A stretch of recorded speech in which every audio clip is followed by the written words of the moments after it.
And in the series finale, as the members of New Eden fight their way through Snowpiercer, Melanie and Alex are underneath the train, and the weirdest thing happens. They hear a commotion and they have to hide, but they see that it's Nema fleeing Big Alice, which is super bizarre. It's basically like he's just abandoned ship. When they get there, they find out the reason why he abandoned Big Alice. He took the controls. He literally ripped it out. He retrofitted Big Alice so that Big Alice is really just a vessel at this point. It's being controlled by Snowpiercer. Alice is convinced that she can figure this out. Nobody knows Big Alice better than her, but Melanie isn't so sure they have enough time. And as Alex is ripping wires and putting some in different places, she reveals that Wilfred is dead, and that's news to Melanie. She knows that this is a hard moment for her daughter.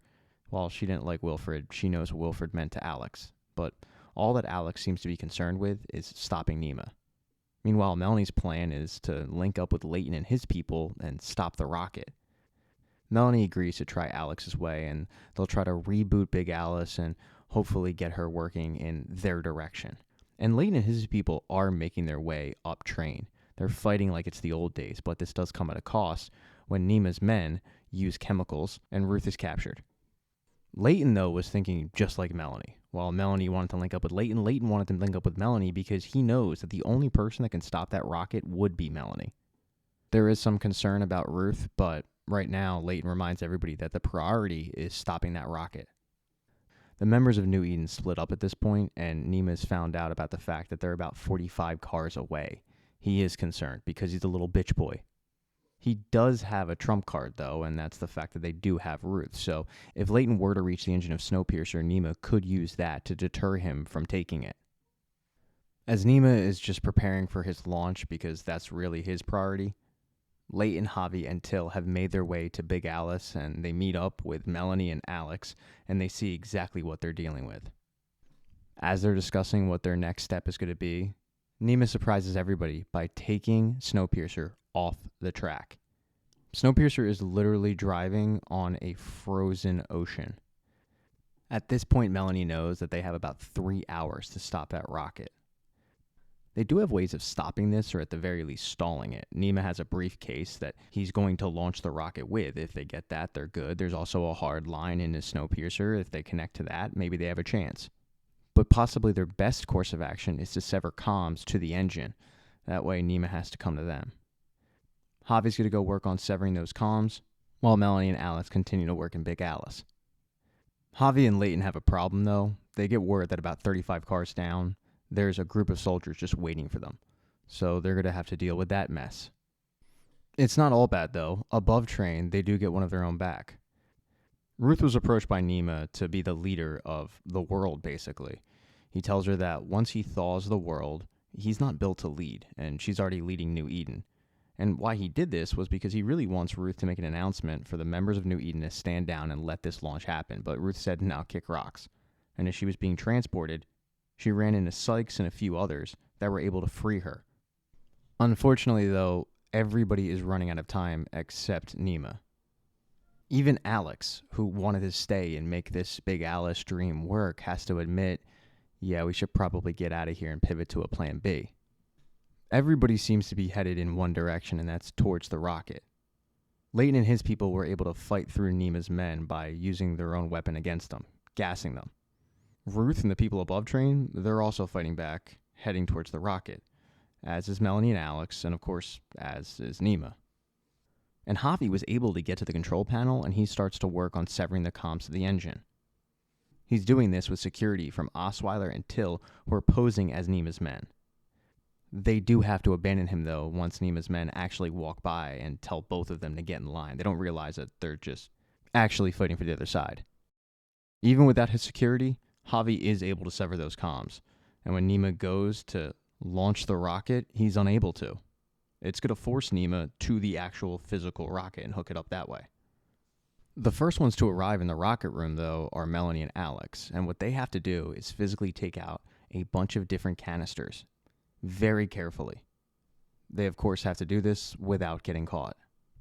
As they work on it, unaware that Nema is headed their way, and likely unaware of where Ruth and Leighton and everybody else is, there's one person who's not focused on the rocket at all. They're focused on revenge, and that is Josie. Josie has one thing on her mind, and that is finding Dr. Hedwood and killing her. And she does just that.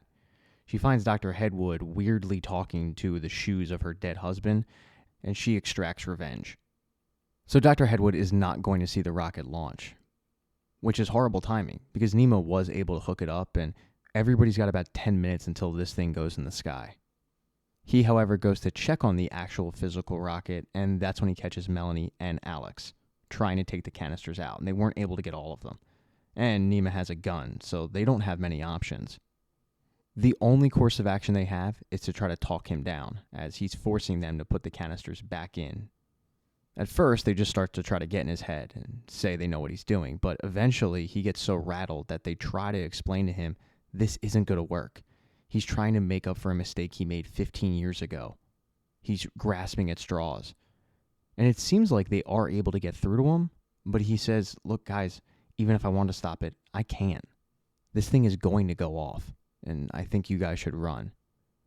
With that bit of news, Melanie and Alex do take off. They get the hell out of that car, and when the rocket doors open up, it exposes Nemo to that cold air, so even he isn't able to see his rocket actually take off. He's frozen to death pretty quickly. But everybody else in Snowpiercer, they do hear the rocket go off, and they have to just watch it go in the sky. But then, it doesn't explode in the atmosphere. It falls out of the sky, exploding on the ground. And that's because Alex, using her expertise, decided to give them a failsafe.